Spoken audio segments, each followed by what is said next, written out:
नमस्कार विद्यार्थी मित्रांनो, जर्नलिस्ट A1 या यूट्यूब चॅनलमध्ये आपलं सर्वांचं स्वागत आहे। मी आहे पद्मिनी देशमुख आणि आजचा आपला विषय आहे मराठी पत्रकार दिन किंवा पत्रकार दिन आणि दर्पण याविषयी सविस्तर माहिती।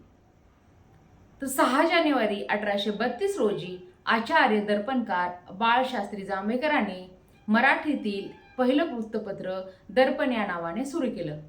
बाळशास्त्री जांभेकर हे समाजसुधारक होते। त्यांनी समाजातील रूढी प्रथा परंपरा यांच्यावरती प्रहार करून समाजात सुधारण्याचे काम केले।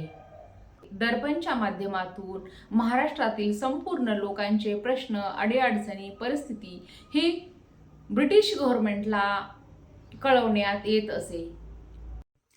बाळशास्त्री जांभेकरांना मराठी वृत्तपत्र सृष्टीचे जनक असे म्हणतात, कारण दर्पण हे मुंबईहून 2 भाषेत प्रकाशित होत होते। दर्पणमधून समाजातील प्रथा, रूढी, परंपरा याविषयी वैचारिक व सदसद विवेकबुद्धीने लेखन केले जात होते। तसेच सर्वांगीण समाजाच्या विकासासाठी ज्या ज्या आवश्यक गोष्टी करायला हव्या होत्या त्या सर्व करण्याचा प्रयत्न आचार्य बाळशास्त्री जांभेकरांनी दर्पणमधून पुरेपूर केल्याचा दिसून येतो।